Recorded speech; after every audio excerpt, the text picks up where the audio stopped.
This is the Jim Nog Pod with your host, Jim Noguera. On today's show, episode 10, Dominick Gaffney returns. Former VP of Student Government at BCC.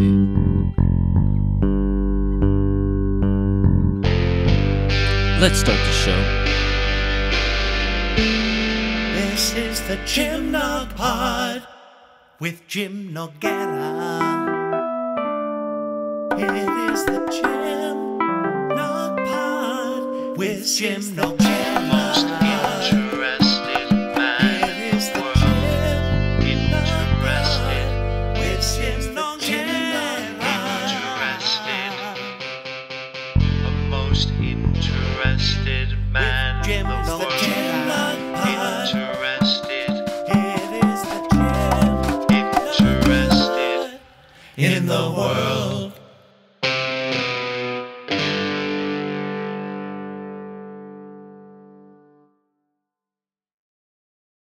Welcome once again to the pod. On today's show, Dominick Gaffney comes back and joins me at the beautiful study room at North Hall and Library. As stated on the original podcast in which Dominick appears, I know him through my work at the Writing Center as a tutor. Dominick and I spoke our minds over many different topics, and we kind of, in free association, talked about this and talked about that. Politics, hip-hop, hardship in life making you stronger and better, relationships, and there's even a little rant by me towards the end about Donald Trump. Not exactly a fan. We talked for about an hour and 20 minutes. I felt like I owed Dominick for the short podcast we had originally. If you get anything from the podcast episode with Dominick and I hope it's that despite the political divisions in our country, among the many divisions in our country, I hope that we realize that we do need to work together as a country in order to make it better. It is only through working together and not through further divisive discourse, talking points, playing on teams, that we can actually achieve something that is democratic and something that is cohesive and worthwhile. And now, Dominick Gaffney.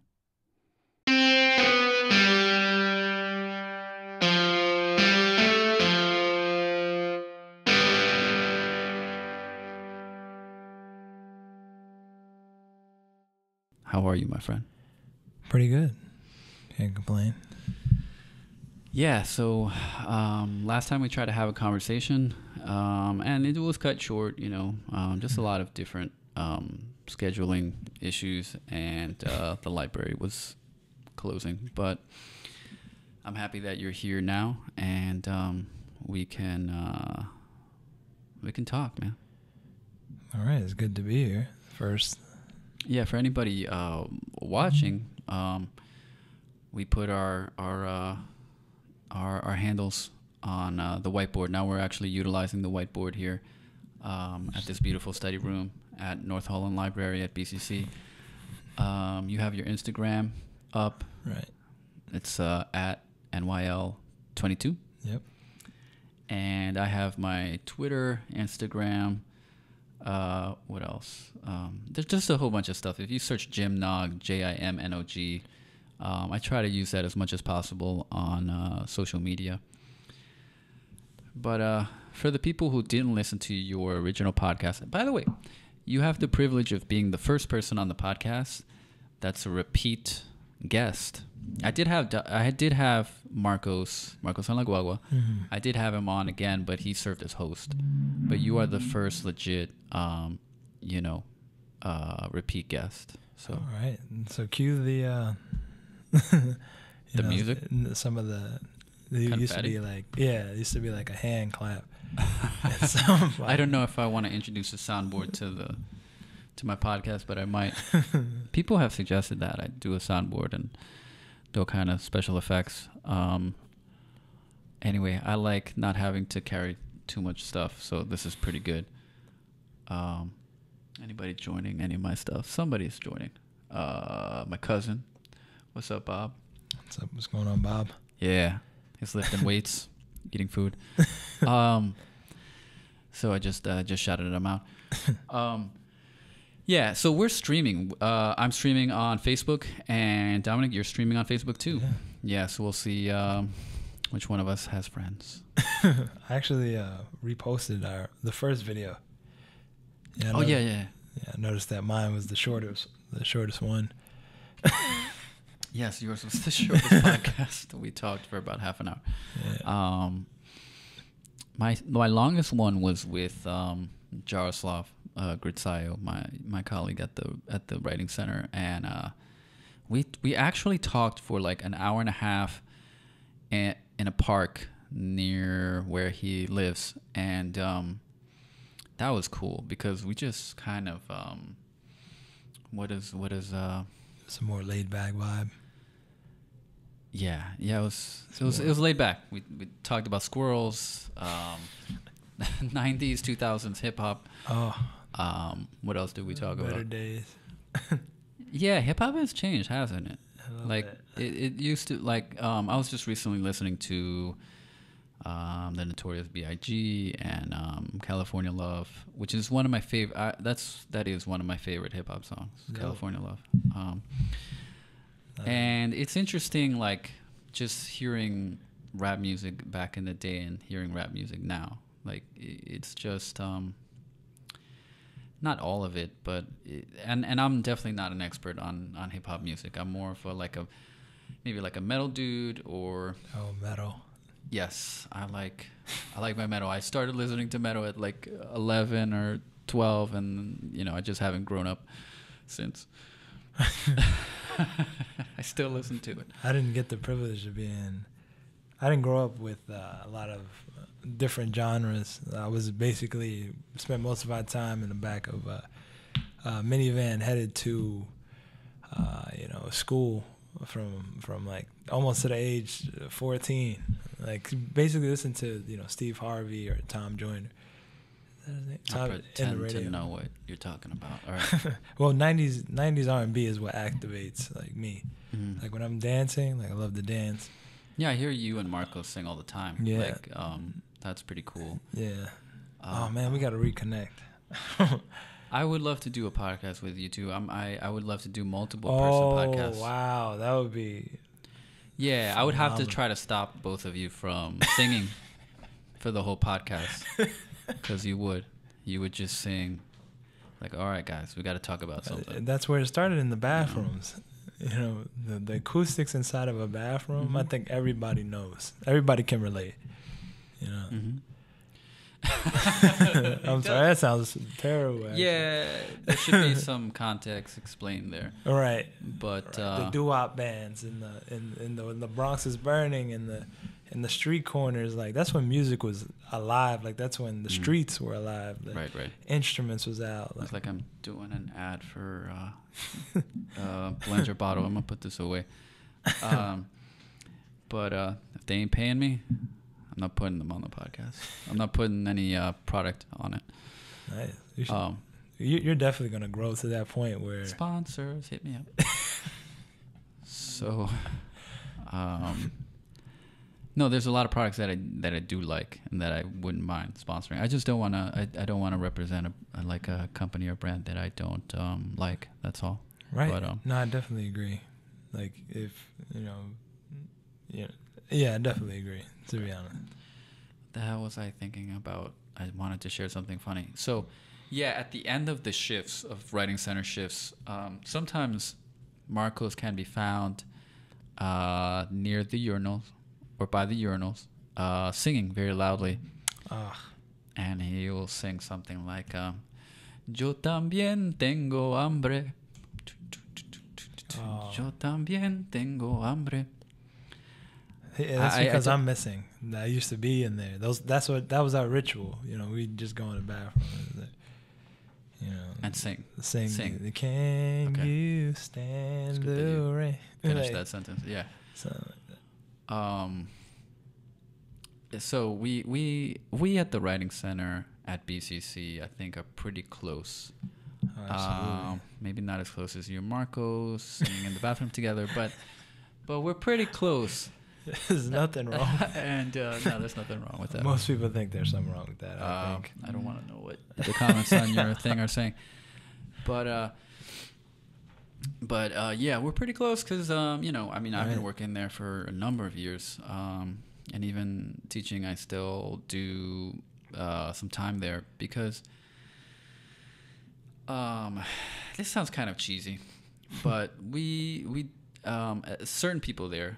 Because they've been there for a long time and because we've shared many things together and we have, get-togethers like salad parties and Christmas parties and all these sorts of things. And, some of the people who have worked there, one was in one of the classes that I taught. And there are certain relationships between the people there. I don't know if I want to say this. Certain people have dated some people there, and that may or may not have included myself. So people are pretty close there. So I think that's we can't help it when you got that type of environment where we're that close. Like rest in peace, Jan's mom. Like that was an impact. Like Jan's our boss, by the way, for anybody who doesn't know. The greatest writing director ever. She's awesome. That's on camera, actually. I worked there for a year and a half. Went back into retail. Time flies. And we did a presentation together, standing up in classrooms versus sitting down. Who learns more? Yeah, that was a conference, right? That was the NUCA conference, right? And at Pace. Yeah, Pace University. Beautiful. My sister campus, actually went to Pleasantville. Pace. It's a beautiful campus. It's a beautiful place. Pleasantville is pleasant. It's pretty pleasant. Aptly named. Yeah. Why didn't you show up to the more recent one, NCPTW 2017 at Hofstra University, Hempstead, New York? Man. I don't like missing salad parties. I don't like missing any events. Because I presented along with Rebecca Perez, who, she was the lead person doing the presentation. She's been on the podcast before, as well as... who had the fantastic opportunity of going to Oxford University this summer. That's not... Shout out. She didn't say that on the podcast, but she should have. She should have... put herself on blast. Avid reader, like just a writer. Follow her of a Instagram. Book. Yes. What is her Instagram? Writer. Rebecca Y.S. Perez. I think that's what it is. Gotta put that in there. I follow her and or on Instagram, right? Yeah. So I noticed she's always posting pictures of books and stuff, and she's a writer. She's an author. Oh, she's a real writer. Yeah. I am too, and she does more. I think she does more readings and stuff. And I am jealous because I think she reads more than I do. Ask her about her book collection. Actually, ask her about her book collection. I forget. She has her whole library online. On Goodreads. No, but there's another website. I think it's like a library something where she has all of her books logged in, and I forget how many it was. It was. She has a library in her house, like a collection, like antique, like. I want to develop that type of passion about just about anything, but especially about books. I've recently got into self-help books. I love self-help books. Yeah, because they help yourself. Right. My interpretation of self-help books is that you're seeing the perspective of other people. So it's like you're living multiple lifetimes. Mm-hmm. So because you're seeing how, Think and Grow Rich was the last. That's what I say about fiction, though. I think that's true about fiction. Like, fiction, yes, you can watch movies, and that works to an extent. I think that's part of why they're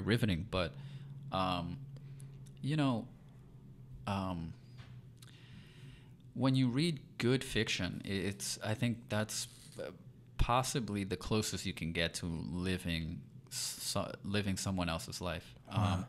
And that's really powerful because you get to have experiences that you can't have. And wow, that was beautiful. I guess, thank you. I think video games are probably similar, right. but you don't really gain that much from living as some sort of psychotic Grand Theft Auto dude or the chief from Halo.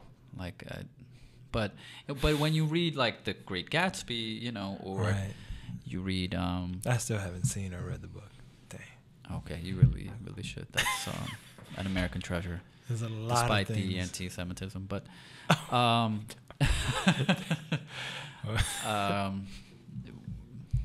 don't. That was unnecessary, Mr. Fitzgerald. But okay. Anyway, it's a good book. It really is, and I mean, I just have a massive amount of respect and jealousy for really good writers like that, like F. Scott Fitzgerald, Hemingway, Faulkner, a lot of the modernist writers. I need more time to myself.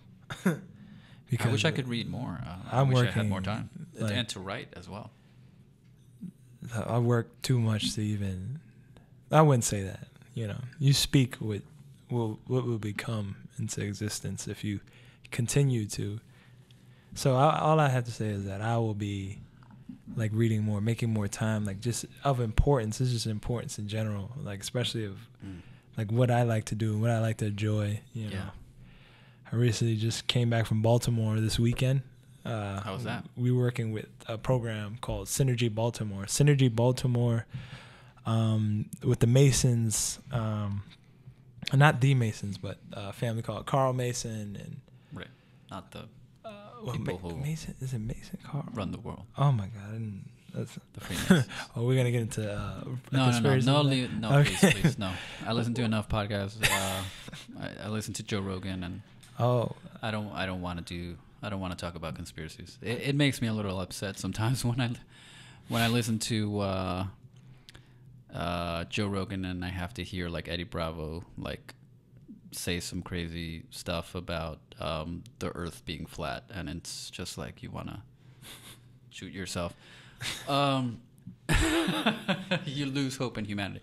No, but yeah. Fun fact about Baltimore: that's where Edgar Allan Poe died. Edgar Allan Poe. Oh yeah. Snap! We just not so much of a fun fact. The American Museum, the American Wax Museum. There's a black wax museum there.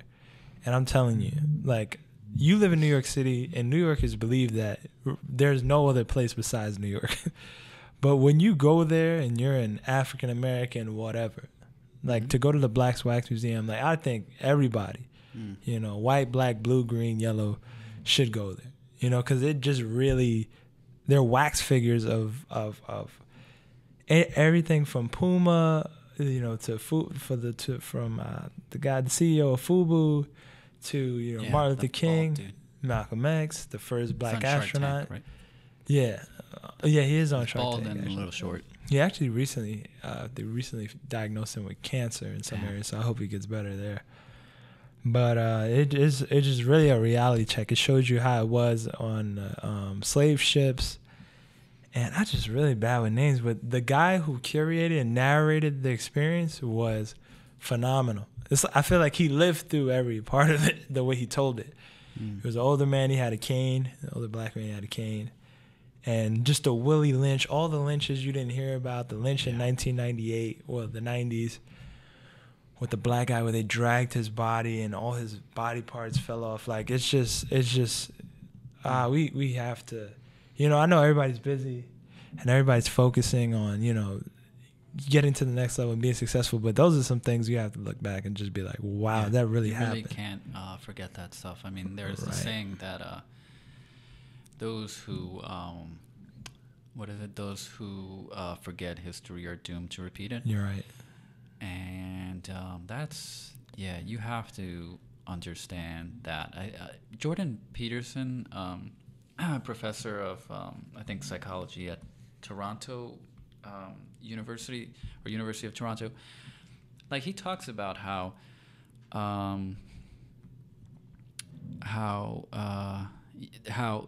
you have to one of the history lessons that you have to learn from learning about those types of things or the Nazis, you have to understand how you could do some of those things. How I want to say this in a way that doesn't distort or what he means or isn't misunderstood. I think I'm following you. Yeah, what I mean is you have to understand that humans did that. I mean, they're not like deranged people. Right. You know, they're not like people lunatics. Who legitimately believed in and were not mentally incapacitated. They were not mentally ill at all. They were people, and that just like you, just like me. You know, they were people, and that were driven to do that by the historical context, their biological context. I suspect that a lot of stuff like that, a lot of genocide would happen to the Native Americans when the Europeans came here. I think a lot of it is driven by like biological, like evolutionary instincts and drives to like spread your seed and eliminate territory. And eliminate competition. Right, I think so too. I suspect that. Well, he needed a scapegoat. And, you know, he wasn't crazy. It wasn't like Hitler became Hitler overnight. Like Hitler, he had to go to jail. Like he had to preach. Like everybody turned against him. Like it was a systematic thing. You know, when I don't know what happened to the president or the prime minister at the time, but everything set him up to fail. I mean, everything set up for him to succeed, for him to become the popular vote, because he was unpopular. Mm-hmm. You know, a lot of people don't know the context of how Hitler became Hitler. Mm-hmm. You know, the book that he wrote or the book that he followed before he was able to get into power, because he was jailed for his beliefs and speaking out, like him saying anti-Semitic. He was trying to incite a revolt in Munich. In a beer hall, I believe. Right. And it's kind of funny when you think about that's what should happen to somebody like Hitler. He should make a big ruckus in a beer hall, get sent to jail, and that's the end of that. Right. You know, but instead what happens is you know, I don't want to sound like I'm blaming the US or what the not were they called the Allied powers during World War I? I mean, during World War II they were called the Allied powers. But anyway, Axis. You know the West, the Western Europe, the US, they made Germany like basically pay all of the, you know, for World War I, all the damages basically, and repairing the cities. So it bankrupted Germany, right? Because I mean, they get killed and they lose the war, and now they have to like pay for I don't know if it's all the damages, but I think it's like you know, most of the damages. Well, somebody has to pay. Somebody. Sure. Yes. And then I think that's part of the reason Hitler was able to rise up, because of the resentment and the poverty and the desperation in Germany. In ways, he was the most capable man of the time. He knew what he was doing. You know what I mean? That's like trying to organize yourself today and just not having the capabilities to influence. Like the whole Trump being voting, and you know, he activated a part of the U.S. to a point where we realize that half of us are segregated. Like half of us on this side, half of us on one side. And you know, that's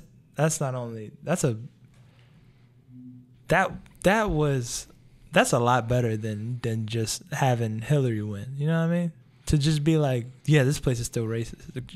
VA Charlotte. You know, what happened in Charlotte? You know, Charlotte's supposed to be one of the most peaceful places. Like, if you ever look on the top 100 Charlotte Virginia is like one of the most peaceful. But for half people believe like, yeah, white nationalists be like, yeah, our race is being attacked. You know, this is unfair. We're being marginalized. Mm-hmm. I'm being like, people really believe this. Like, and it's like, wow. After a while, it's like, wow, you really like? How is that rhetoric, that concept, and that rhetoric? How is that? How does that?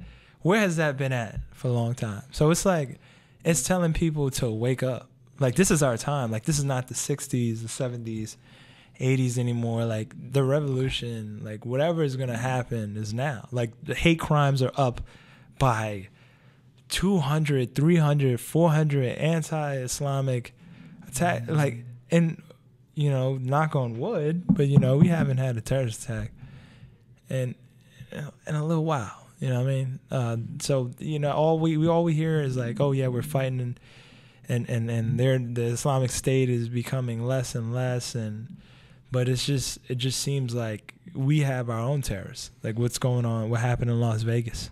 Mm-hmm. Mm-hmm. That was over 500 people hit by bullets, like high-powered rifles. Mental health is the next big war. It's a real issue. I think that's a big and a serious issue. And I think that you know, I read about the Virginia Tech guy who you know, was on medications and he went off the medications and he went off. He lost his mind and that's when he did those things. Is when he, you know, went off his meds.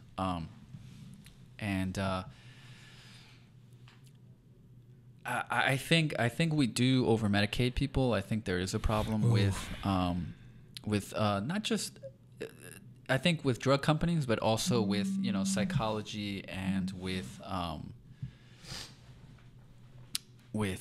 just how we deal with mental health. Like psychiatrists, I think they're, you know, because of the structure of their field. This is what I've noticed from my experiences is that, you know, how are they deemed to be doing their job? It's by giving you medication, their prescription output, and how they make most of their money is by true. So I think that's a huge problem.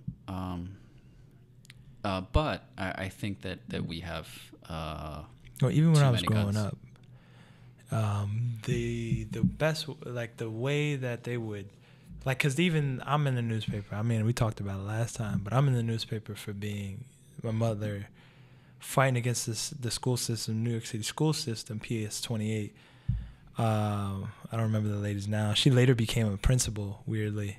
The lady who was, you know, said I pushed her down the stairs and that I needed to be on Ritalin and I needed to anything. Like, my mother was very aggressive. She had a master's degree. She, you know, and she was no fool. Like, she wasn't gonna collect benefits just because I was thought to be disabled by someone else. Like, if they put me on medication, she would be able to.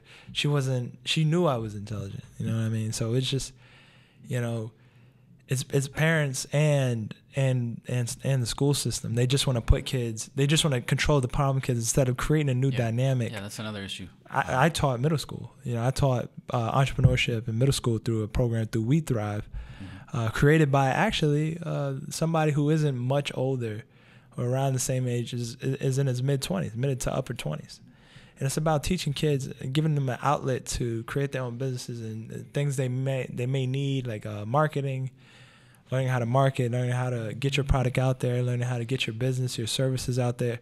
Like, that's the sort of dynamic we should be building in the schools, not just this century-old concept that we've been using, you know, and it's not working. It's a failing system. We're like 20-something in education. You know what I mean? 20-something in the developed countries? And I think in general, I think there's underdeveloped countries whose education system is better than, because I know people from countries in Africa who, West Africa, Senegal, they just blow, you know, New York City kids. And we have an abundance of resources in New York City, almost $190 billion in taxes or state spending limit. Like, we, and for us to be still having the same problems, being worse than most schools in other countries. It's just our education system is just. I mean, you have Betsy. She wants to, turn everything private, no public institution, attack on the Department of Education. It's just, I don't know. That's one of my big dreams in life is to recreate, the education system. This to how we learn. I want to investigate how we learn. Like, it's always been an interest of mine. So, how do you plan on doing that? Well, it's funny. It's kind of wrapped around my major, which is language. So when I was at the Writing Center, the most interesting thing to me was learning Spanish. And when I learned Spanish, that teaches me something about my own language. You know what I mean? Like verbs, nouns, the way we speak. Like if I'm talking my slang versus somebody else's slang, like a dude versus a bro versus a what's up versus how we say it. So that's how do I learn my own language, and how do I teach somebody else another language? And also math. Like when you teach somebody math, people want to do it one way, and there's various ways to teach math. Like that's always interested me. I would want to start with incubators, like little programs, like to see what works and what doesn't. But I don't have a big laid out plan yet. Maybe next time. Maybe the time after the next. So people who did listen to the original podcast with you on it know that you were former VP of student government here at BCC. Right. So what have you been up to nowadays, man? Or where are you heading? What you doing? Oh, my life has completely shifted. Like when you come to college, people tell you, oh, go full time. And I decided to actually go part time because I've always been more comfortable with that. Just, being a hybrid, like going to college, like learning, because it keeps me functional. It keeps me chasing something, and I've never felt like, so I started noticing that I wanted to put my brain power into other things, such as create my own business or creating my own. So instead of using as the degree as a primary, like as this is the thing that's supposed to make me successful and happy, I'm using it merely as a tool to get me to the next level. So take classes that I'm interested in, take classes that will help me build connections with professors, and that's what the SGA opened me up to.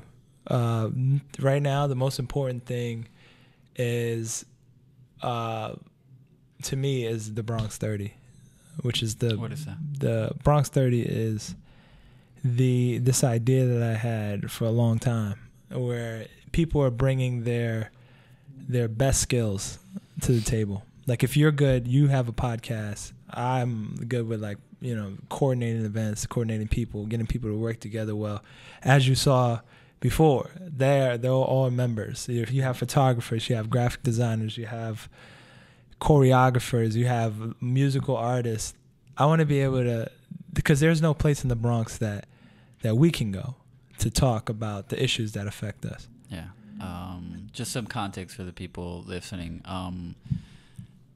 Before, as we were setting up, you had some of your, I guess, associates, friends over here. And it actually got into quite a big group of people, and it's kind of cool because I was thinking of doing like a multi-person podcast, but I brought these two mics. Again, I try to limit how much I have to actually carry, even though I have a car. It's just I'm teaching. I was teaching today as well, so I have to be mindful of how much I want to carry. So check it out.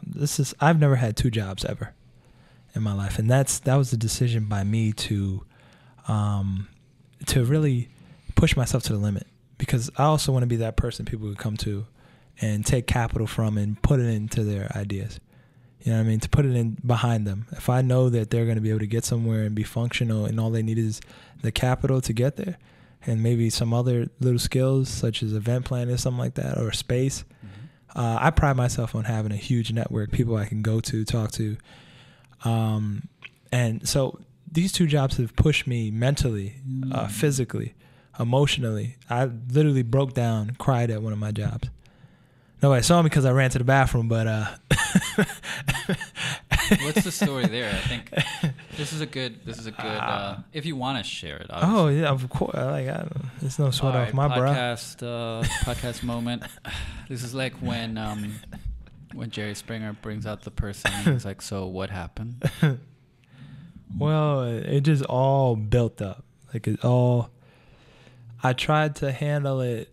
My decision to go back into retail was because I was so anti-retail. Like the low wage, just the constant stress on your back. It's just a lot of people don't see it as something they want to be doing for the rest of their life. But I tried to take a different perspective on it. Try to teach other people that you have to still be capable of doing those things. You still have to be capable of being on time. You still have to be capable of being output. My ultimate goal is to be an asset to anything I'm a part of. And so the reason why I broke down at my job is because I must have been weak. I think a homeless person told me this. I think I said it in the last podcast. Like he told me like I was weak. Like you wouldn't make it in prison. I mean, but he had the gems. Don't get me wrong. Some of these homeless people, they know what life is really about. But I was just my mental and my emotional strength was very low. Like I should ask for help more than I did. And you have different type of bosses. You have different type of people who are coaching you, who are leading you. So that particular day, I was just tired. It all came. I could feel it in the back of my eye. Like I'm not a person to cry. Of course, not saying like, oh, I don't want to cry. Because, at the end of the day, after I felt clean, like my soul was clean. Sometimes. After you cry, you feel like it's a great feeling after that. You know what I'm saying? So it just all built up. And I was standing there during the meeting because we have meetings like right before to pump us up for the day. Because, our busiest hours, two hours is between like 12. It's between 1 o'clock to 4 or 1 o'clock to 2. No, 12 o'clock to 2. We're doing like deliveries, handling guests. And so he like pumps us up. He said, all right, these are stats from today. Come on, guys. We got to start doing this, what we're wrong, what we're right. And I was charged with the task this hard. It was just too hard. And I don't know if it was just too hard for me mentally or I just didn't have the capabilities yet. But I sat there and I just, in the back of my eyes, I'm holding my head back like this, just holding the tears. And I'm just like, I don't know what's going to happen if these people see me cry. And right here. And I wasn't supposed to leave because I had already been reprimanded twice. I had already been, like I was going downhill like there. It was a rough time. And it was over the course of maybe 2-3 weeks. And it was like, I had received training for everything, but I wasn't meeting the levels. I wasn't meeting the levels that I needed to meet. I'm talking too loud. I see it in the red sometimes. I wasn't. Yeah. You can lower your gain a little bit. You can also move it slightly farther away. Gotcha. But so I wasn't meeting the things I needed to be an asset to the company. I wasn't fulfilling my goal. So yeah, I ran to the bathroom mid-meeting, and I just broke down, man. Mm-hmm. It felt good, you know what I mean? After that, I just really didn't care, I cared more, but I just felt like I'm going to take these, because I had numerous jobs already, but I just feel like I was going to take everything that I learned, like everything that I've been through, and I was going to take it. I was going to be an asset into the next one. But, all in all, I came back. My GM talked to me. My ASM talked to me. They just really didn't know what was going on with me. And it was wrong of me to just hold it in. If I need help, I need help. But there's various lessons I learned to help me, get better. And that's all I want to do. Like I don't want to walk into a job and be like, I hate this place. Or I don't want to be that person, that Debbie Downer. I want to walk in. I want people to be happy. I want people to be hyped up. I want to be an asset. I'm like, come on, guys. I need to get better in places, and you guys need to get better in places. let's do that. Let's focus in that direction. Mm-hmm. You know, I see it again. Yeah, I want to get everybody hyped up. You know, I want to be the person who morales, who brings it in. You know, and that's something I wasn't. You know, that's also relates back to the writing center. Like I wanted to get back into that fast paced area. You know, because a lot of the writing center was a lot of mental stress. It's a lot of mental endurance. But this one is like physical. It's testing me physically. Like I have to be stronger physically, mentally, emotionally. Yeah, that's life, man. I mean, you have to be tough because life is tough. Life is tough. It sometimes it's tough physically, sometimes it's tough economically, sometimes it's tough emotionally. I think I've been through all of those. And you know what? I mean, you know, as cheesy as it sounds, you go through the difficult moments, and they do make you stronger. You know, I've been through some pretty tough times. I can imagine. Yeah, I've been through some tough times. I mean, you know, a breakup and stuff like that. That is hard. It's very very hard. But you know, those can be. You can live through some really bad experiences that you never want to experience again. But you know what? If you go through, for example, a really bad breakup, and you think, you know, the world is ending, you know, that's how a bad breakup feels when you really love someone. Right. And you can go through something like that, and you can come out the other end stronger. I was at the tip of my tongue. Stronger, you know, really stronger in the sense that, you know, your life, like bad shit can happen, and you know that you can handle it. Right. And that is as awful as it is to experience. Once you're out of that, it's really rewarding. And so I think people who say, you know, I wouldn't change a thing. I think that's the part of it that makes sense. Right. Even though you don't want to experience a really horrible breakup again, you wouldn't want to change it necessarily because it's that experience that made you stronger. Right. And it's going to make you more capable and stronger maybe the next time you get with this person or the next relationship that you have. I've been through my fair share of... Let me increase your gain a little bit. Oh, for real? Yeah. I just was in the red. Let's keep you there. Okay, cool. Because the mic is... It's very directional. It is directional, but yeah. You're not so close to it right now, so I think you're good. Okay, cool. Yeah, man, relationships are definitely hard. Like, I don't just think about relationships with women, or the spouse or whatever. Like, I think of relationships with everybody. Like, these relationships between employers, employees, relationships with when you're trying to actually organize and build stuff, like relationships on teams, student government, relationships with your mentors, relationship with your bosses, with relationships just in general. But, you know, especially if we want to zone in on the relationship with the spouses of the person that you're seeing, you know, I still don't understand the relationships. Like, I don't know. I'm a commitment phobe, I think. I don't know anymore. But I had one woman this summer.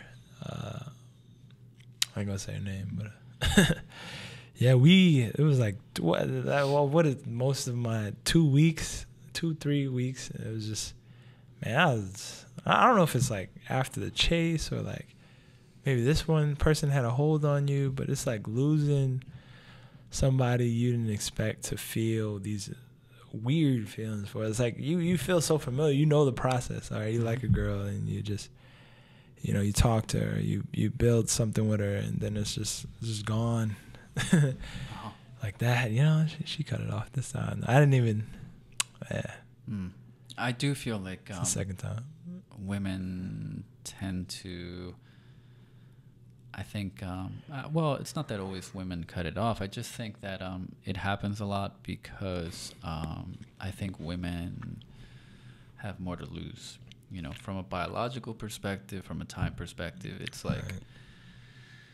you know, they're the ones actually risking something in terms of pregnancy, in terms of the time that they have to devote. Like if, you know, Right. and also it's not just that, but also time. Like a man can be fertile for a long time, but a woman has a certain time restraint that's a little bit, you know, tighter. So I think that explains part of the reason women tend to break things off sometimes, because they not only do they want someone like a really standout person that will stay there for a long time and you know, basically raise children with them, will stick around, but also and not cheat on them. Those are the basics. Come on, guys. Yeah, but also, you know, they have that whole time thing. So if something's not working, I think they're really good at figuring it out. Right. You know, they're really good at figuring out when it's not working. And guys may not be as good in general. Yeah, I think that happens. That's my theory on that. The book, one of the greatest books, because relationships is one of my favorite topics. Like my topics to speak about. It's back live again. All right, Facebook is back. We're back Mine, in live. I'm not sure what's happening to mine. You're good. You're live. I have no friends. Yours is filled with stuff, and I think my cousin visited mine for a little while. Only for 5 seconds. Come on. And Yeah, these guys are. okay, I love you guys. all right, I'll cry later after the show. You got me, and then you got your extended family who was just in here.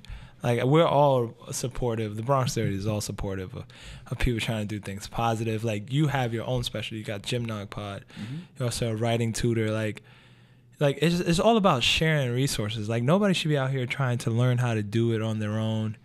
Or, like, that's a dumb... Like, we live such an individualistic life. Let's be intersectional. Like, let's use your best ability with my best ability, and let's push each other forward. Like, just like I have a platform to get different people's voices and different people's businesses and get different people's intention and points across. Like, let's see each other as capable stepping stones, like to help us reach our next level. Like, how can I, like, let's stop wasting time with our conversations. Let's start talking. I'm not a big fan of small talk. Like, I like to get inside the nitty and gritty. Like, what makes you cry? Like, what makes you tick? Like, what are you curious about? Like, because having 2 jobs means you have more money. But that doesn't mean that you gain something, but you're losing something else. Like, I gain funds, but I lose time. Yes. You know, I gain funds, but I have to compensate for that. Or I lose both. Mm-hmm. Everything could crash like it has before. Lost a job, lost both jobs, you know, failed in school. It's like, so what makes you happy? What is going to get, that's where I am. It's like, what mark am I going to leave? And life is unfair sometimes. Because when we were up there in Baltimore, like, we just took that trip to Baltimore with Synergy Baltimore, we went to MMI, you know, Men's Leadership Institute, met other brothers from around thing. No offense, but but, you know, being marginalized, like, I'll never know what it's like to be light skinned, to have straight hair. You'll never know what it's to have curly hair. But I mean, you still know what it means to feel like to be marginalized. I can curl my hair. I can tan. But no, you're right. Right. Yeah. You want to be a 6-foot black man walking down in my culture, in my attire, because it's like, if you walk around and you're studious in the hood, it's like, oh, you're uppity, you're better than us, and people don't like that. You know, people don't want. I've heard about that. Yeah, what? I've heard that that Will Smith, he used to carry books in a pizza box because he didn't want, like, his friends to see that he was reading. It's terrible. I've recently, like, I think I said it in my old podcast, like, I recently gone through a transition of friends, like a recyclement of friends, like, because I need to be surrounded by people who are doing stuff. I need to be surrounded by, and that's what we should be teaching these kids. You know what I mean, we need to put them around more adults, more people who are doing stuff. You know what I mean? So they can do something creative with their time. You know what I mean? They could do something that they want to do that's going to help them in the future with their time. Instead of spending time on topics that popular culture is teaching them, they need to be able to be like, oh, I want to focus on this, or I want to DJ, or I like music, or I want to play an instrument. Like, creativity is so important in the world. And for us to be cutting those and not taking those as serious when we're growing up, like, the more older I get, like, I still remember being 18, 16, just turning 21. Well, I'm 23, but well, I'm just, it's like, I mean, of course you're older. Happy birthday! Your birthday was in September. It was in yeah. September. Yeah, that's right. Belated. It is. It's quite belated. That's all right. Cue the But music. Happy birthday to you. I was gonna say, based on what you said, I believe the quote from Einstein that I'm thinking of goes like this. I think he said, "Imagination is more important than knowledge." Absolutely. So that goes into what you're saying about creativity. Absolutely. Because that's what you have to be creative. Because you have a vision. That's what's going to drive you towards that vision. Yeah. Yeah. Is to be more creative. Like, to think outside the box. Don't be concrete. A degree, yeah. to some degree. Look at the entrepreneurs that we have that kind of encapsulate the American dream. They're creative, right? I mean, right. Look, I'm not one of those guys who thinks that opportunity is spread out equally among everyone and that anybody can do anything in America. I think that's BS, to be honest with you. But to some degree, I think that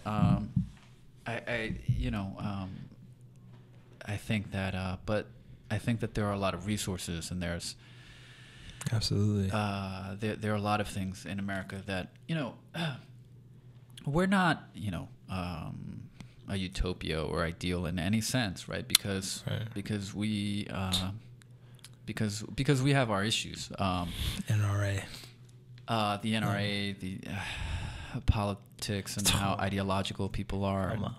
And you only needed to be 35 in this country, and a citizen, to be a president, apparently. And I'm not saying this like he's the most.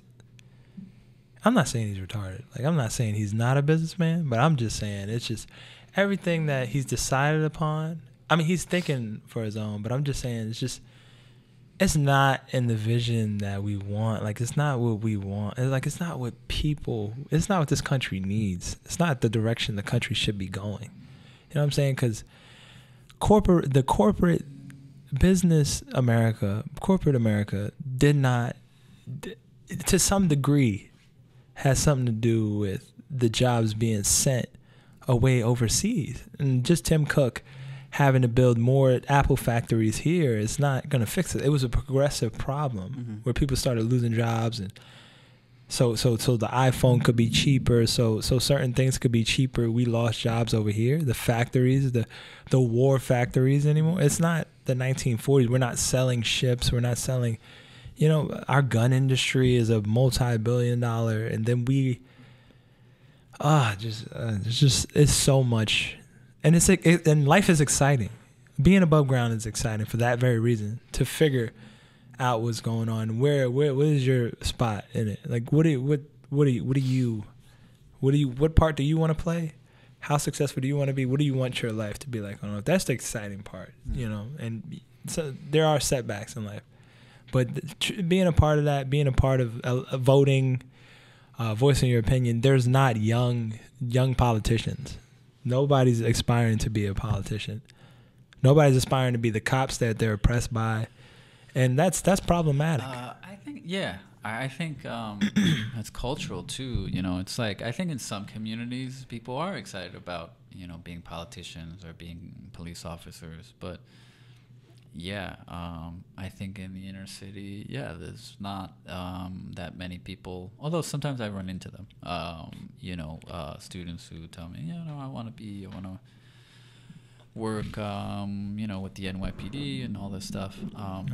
And criminal justice. And that's great. But there is, I think partly it's the community feels very much affected by recent events and targeted and have lost faith in law enforcement, Right. government, and that's a sad thing. But I will say that me paying attention just a little bit more, like as soon as he got elected, that's when it became real. Like you need to pay attention to what's going on around you. Yeah. There's a lot of things going on actually, even with the NYPD. There's plenty of resources to actually figure out what's going on with the NYPD, what steps are being made, community policing, neighborhood policing. yeah, That's a much better model, and I think that even just opening up the conversation, but that's the thing. We have to stay informed, especially the youth, especially 90s kids. You know what I mean? We have to not only look out for each other, but look out for people behind us, millennials.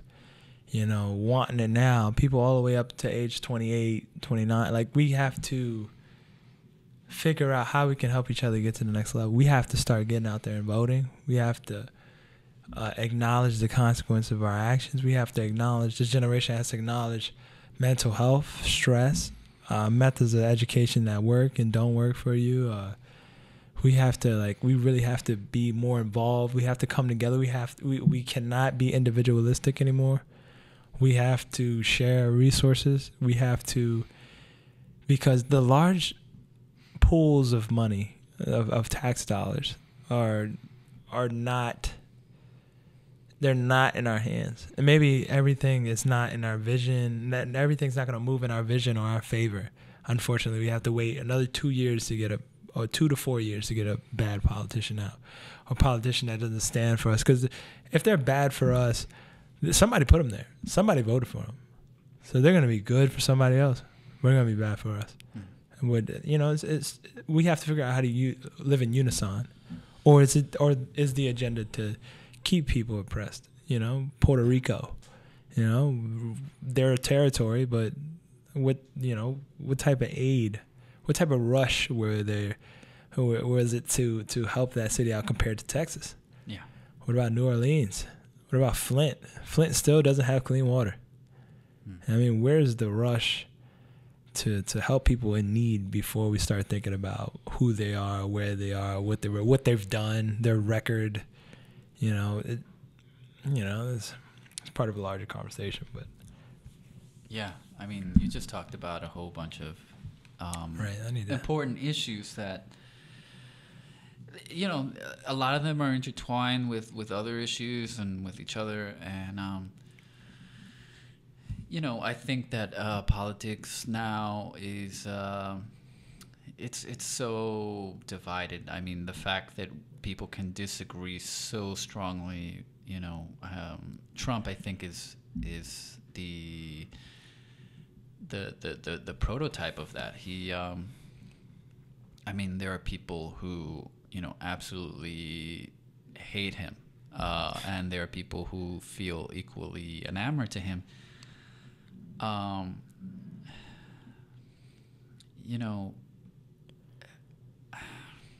gonna get into. I'm debating whether to get into a little bit of a political rant, but I think that's part of the problem. So I think this division is part of the problem. I think since we're on the topic of Trump, I'll just mention that I think he said a lot of things that should disqualify someone from seriously being considered president. And so it's a little surprising to me that people would have voted for him in such high numbers. So, for example, when he goes on Fox News and he says that in the context of fighting the war against ISIS, he says, we have to kill their families. We have to kill their families. Essentially saying that we should kill innocent people because of who they're related to. And he says this on TV and he repeats it, right? And as far as I know, he went unchallenged on Fox News. Nobody said, out of you, are you crazy? Are you actually arguing that we should kill innocent people? I think that should disqualify someone from being president. But, I think it's the context, unfortunately, that people find so distracting. If he had said, how do you deal with right-wing extremism? And he were to say, we have to kill their families. We have to kill innocent people in Kansas or whatever. I don't think there's any way he would have became president. So that's just one example of the crazy shit this guy has said that that I can't understand why anyone would listen to that and go, yeah, he wants to kill innocent people, but I still want him to be president. I don't understand that. I think the other two things are that they saw it was because one of the big problems is that people didn't vote for the other candidate because of who the Democratic Party decided which should be the Democratic candidate. So I don't know. Even if the Republican Party were like, okay, let's put Trump in there, like we want Trump in there. I think he said things that political efficacy. He was playing to people's emotions. Certainly. Whether it was, and it was a type of identity politics. It was just because that you often hear that as a criticism of the left, right? That there's a lot of identity politics being played, and and Hillary did that too. Vote for me. I'm a woman. I'm with her. But I mean, Trump, despite all of the smack he was talking about, the left doing it, and he was right. He did it too, in terms of this election year was the rise of like white identity politics, and we see that with the white nationalists.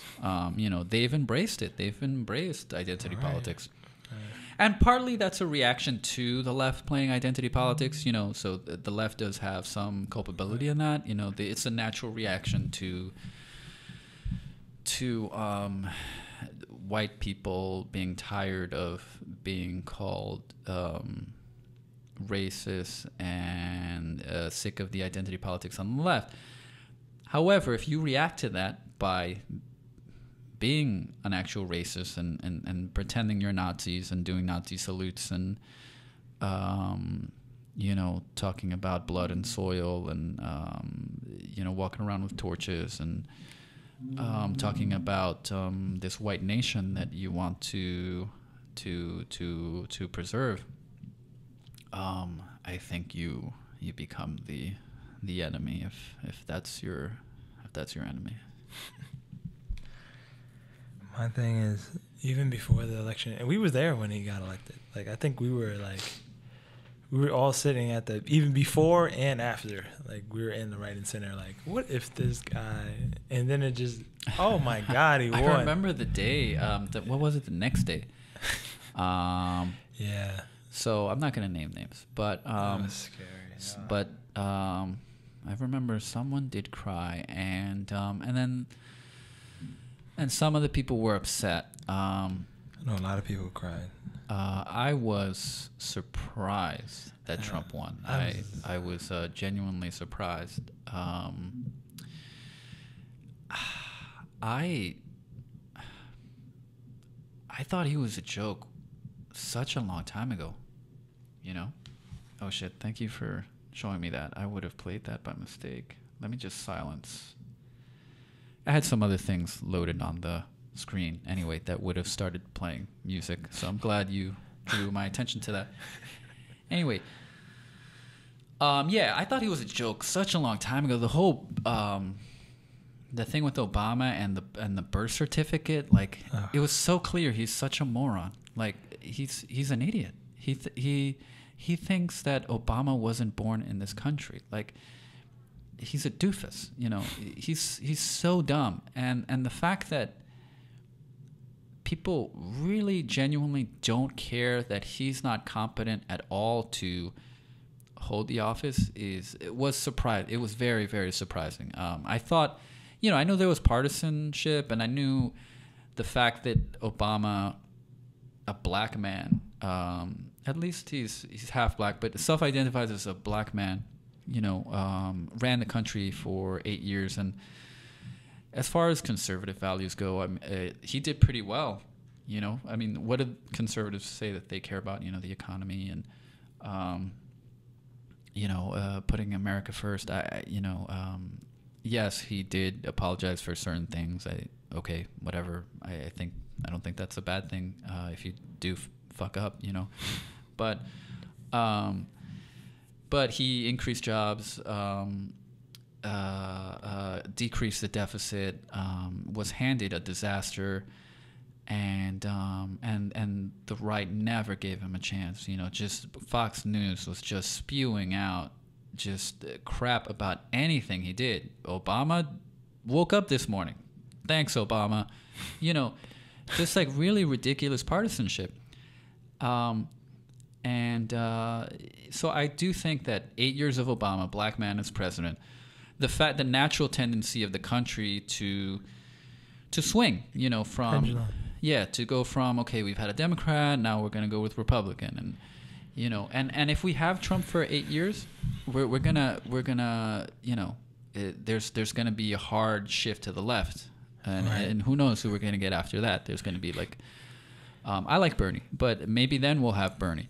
If he's Bernie's still too old, alive at that point. I really don't understand that. He's only 6 years, like less than a decade older than some of the other candidates. And the fact that he looks old, it might be like, the whole maybe it's the hair thing. Oh my God, that doesn't make any sense.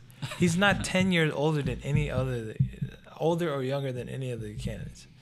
So I'll tell you who does act senile is Trump. I do think that he has some form of, and I don't think he was born this way. I mean, I don't think he was a smart guy.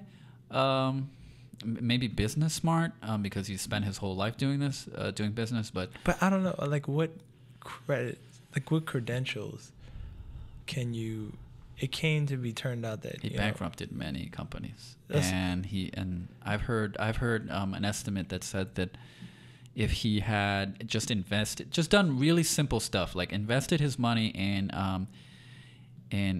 index funds in the stock market, very vanilla stuff, right? He would have more money than he has now. I don't know if that's true, but I think I've heard economists say that. And so people have this notion that he's great because he puts his names on buildings, and that's how he makes his money. He basically sells his image of the rich guy, and he's always, I think, probably exaggerating how much money he actually has. I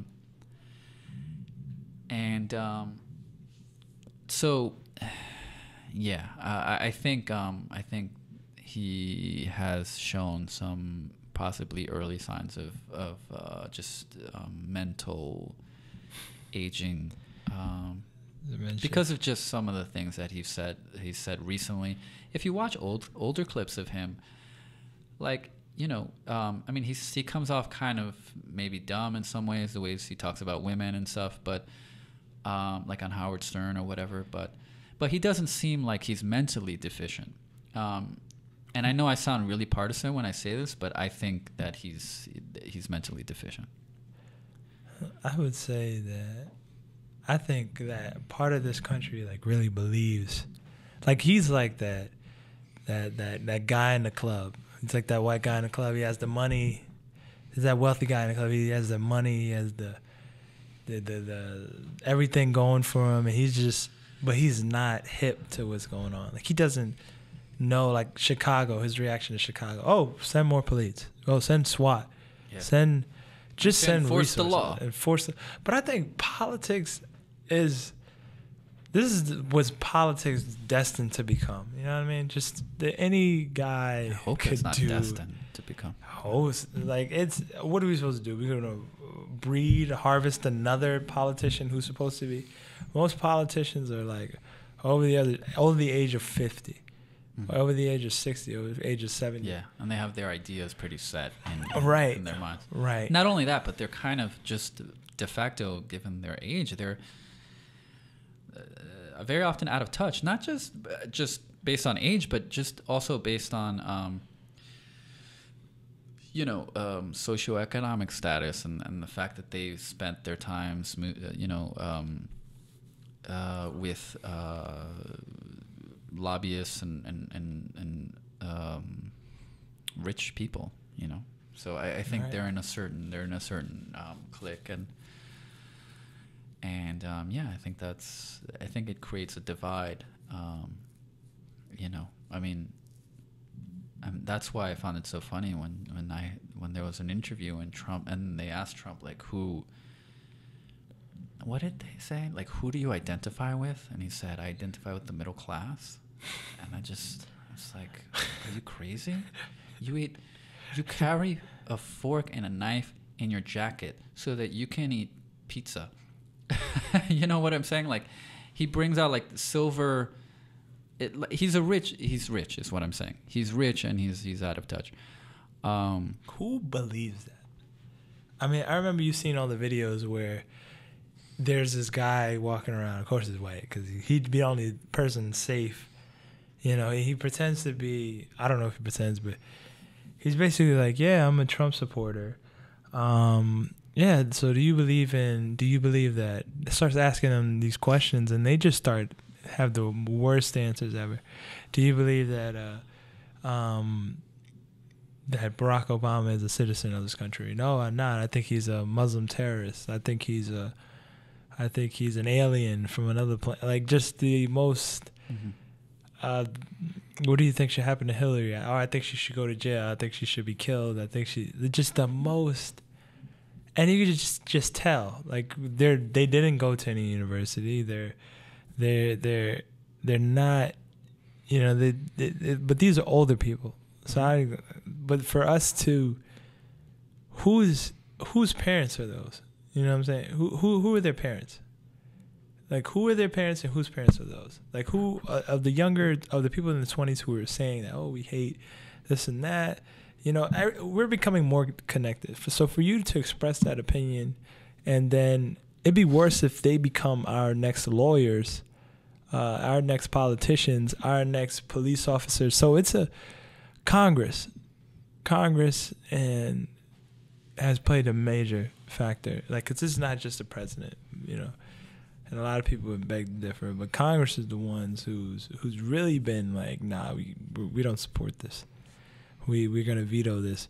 The Supreme Court has been like, oh, we don't support this. We like the travel ban. And they're still attacking healthcare. Like, that's all of these months, and they're still attacking healthcare, Obamacare. Well, they say they can't put anything better in place. Yeah, but they want to undo what Obama did. Right. So it's like. Yeah, and I think that's part of that's my belief about. I think that's Trump's. That's his agenda. I think he had a lot of animus against Obama, and I think he wants to just undo everything Obama has ever done, so that he can go, see, he was a failure. He was a failure for president. I did this, and it's just gonna be like George W. Bush. Yeah, I mean, well, regardless of whatever Trump does, he's gonna argue that he was the best person to do it. It's funny how I laugh because back when he was getting criticized over his health and everything, his doctor wrote this crazy letter talking about how he's like he's not just healthy, he's the healthiest person ever to run for president. And it's just like everything is so hyperbolic and superlative about everything about this guy, according to him, right? So it's just so hilarious, You're just playing into people's emotions, and people are entertaining that. I mean, you got people who, after the election, are like, I have certain people who I know who are just like, yeah, I didn't vote. And it's like, okay, all right. If everybody, no, I didn't vote, I didn't have time. Yeah, time. Come on, you have time to have your where you stay gentrified. Like, don't don't be that person who, after a couple years down the road, a couple months or years, and things just start hitting the fan. Like, we were warning about the Bronx being gentrified crazily. Like, they're opening and they're investing and they're rezoning. And, like, don't be, if you didn't vote, if you didn't take a stand, a decade or a decade and a half or half a decade from now, or 20 years from now, or something that affects your children, do not be surprised when it comes tenfold. Because this has been a time more than ever to stay connected, to be informed, and to not give yourself the luxury of knowing. That's a privilege to know. Because there's people just don't believe in military states that exist. China becoming a police state, or North Korea becoming a police state, or, you know, a lot of, like, people don't believe in the freedoms that they have. To really see how, to really test how much, you know, America will push back on you. I look at the Constitution, I say, okay, if that's supposed to work like that, then let's work in that direction. You know what I mean? Instead of being like, oh, you know, I give up on this and that. Because there are some politicians in there, some congressmen, some black executives who are actually taking a stand against social injustice and economic equality. Yeah. You know what I'm saying? So it's like, don't be one of those people who just shuts it off, like sweeps it under the rug, just for it to be happy. We've still seen the dividends of the crack era. I still go back to Hunts Point, and I still see people slumped over on benches, and like we just sweep that under the rug. You know what I mean? We just, oh, that didn't exist, that never happened, that, you know, who cares about that? That's over now. So what is beginning? You know, let's keep moving. Let's stay fluid. What we know, and that's, you know. I think I think that's a really positive message. Yeah, I feel like we should wrap up on the podcast. We are over the 1 hour mark. This was a really cool conversation, and I think that you know, I think we both have hope that the country can get better, you know, and I think I agree with you that a lot of it has to do with taking ownership, taking responsibility, and working with each other. Right. And it takes effort to do that. Organized effort. And you have to reach across the aisle. You do have to talk to those guys who, you know, who you suspect might be a little bit racist, and you have to sort of try to talk with them because those people live here too, you know, and you know, I certainly don't think that a certain group, despite what white nationalists say or any group says, you know, I don't think a group owns America, right?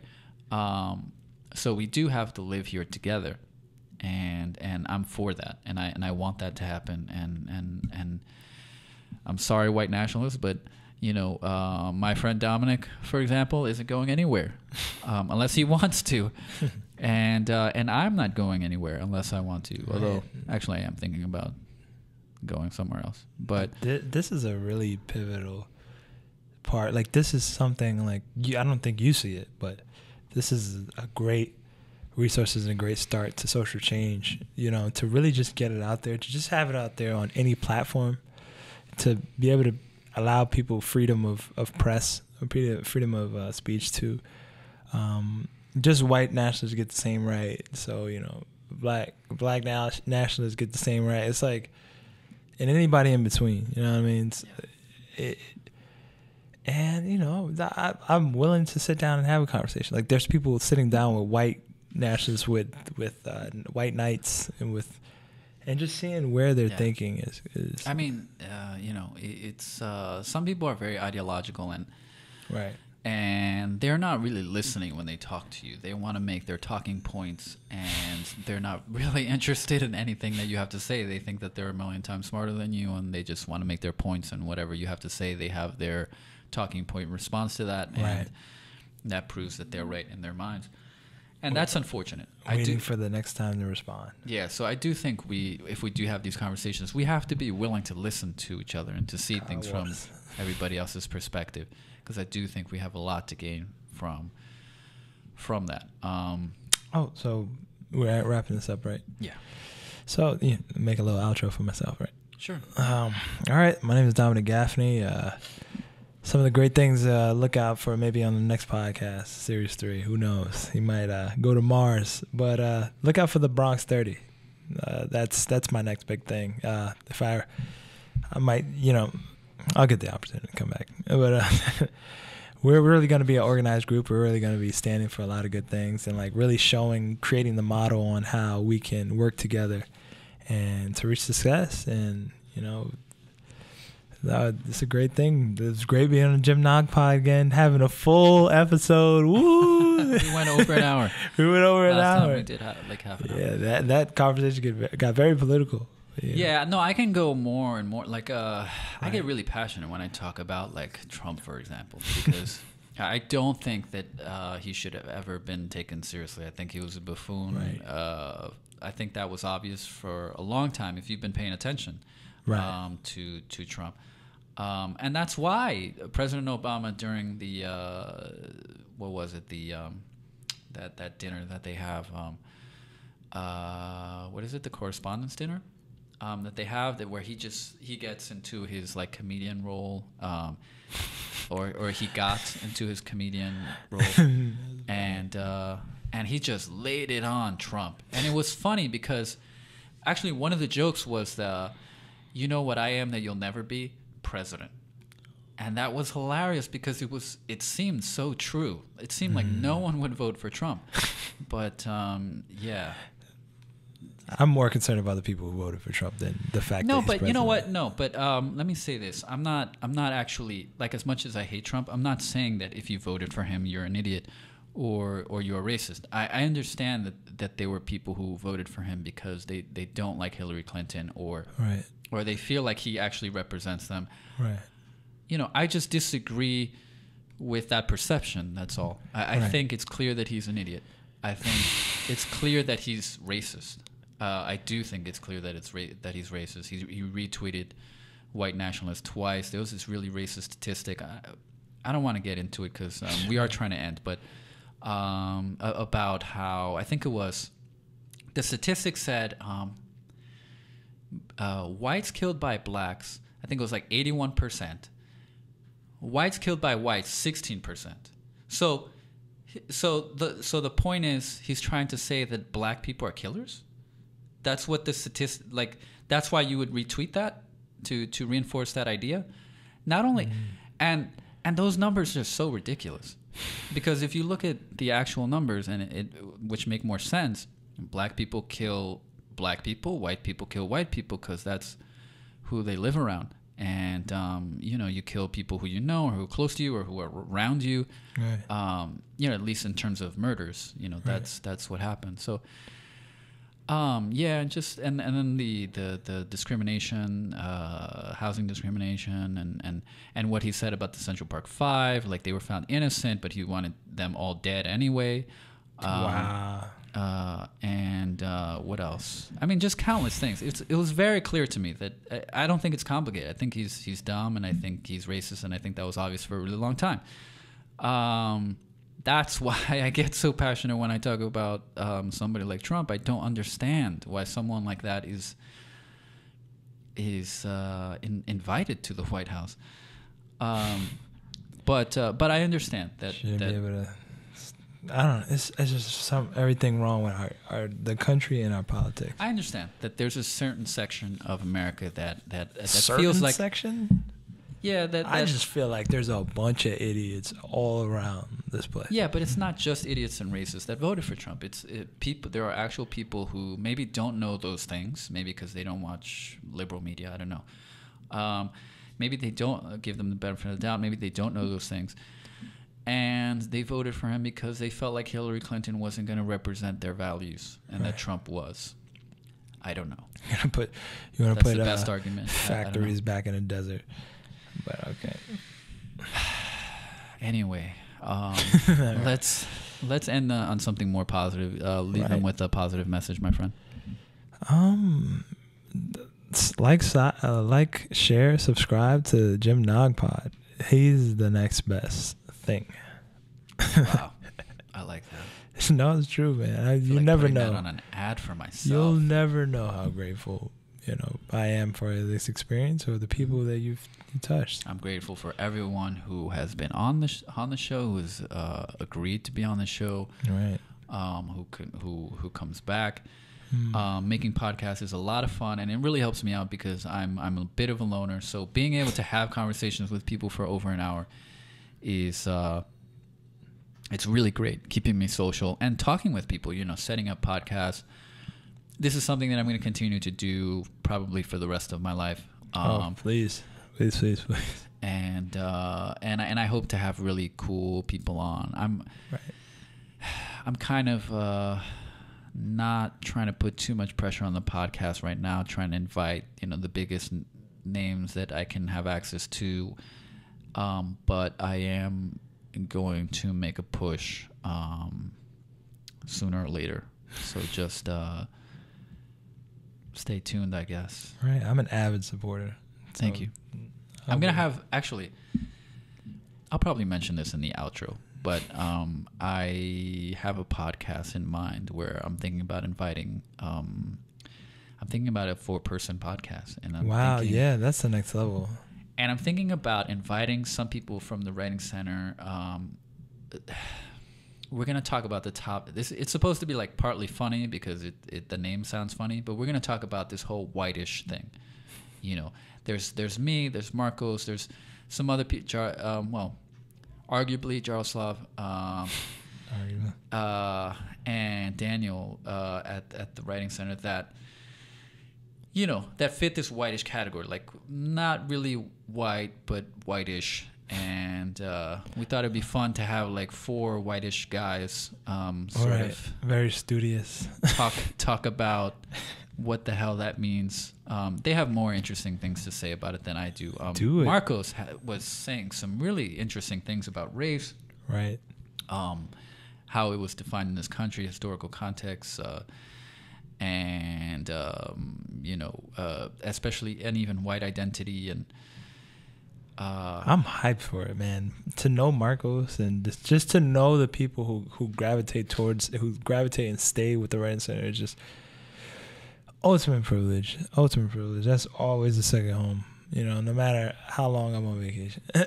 But I was actually going to visit today. It was hard for me to touch down here, but I'm hyped for it. All right, peoples. Thank you for listening to the Jim Nog Pod. Jim Nog Pod. All right. Do work, baby.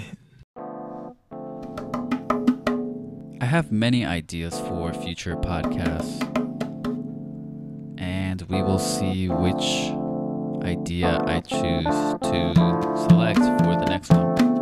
It might be a 1-person podcast. It might be a 4-person podcast. It might be a 3-person podcast. It won't be more than 4, though, because I don't have that many mics. I look forward to just inviting more people and having more fun conversations, especially extemporaneous conversations where we just, the guest and I talk about politics, love, whatever really comes into our minds. I think these types of water cooler conversations are what we need more of to encourage conversation.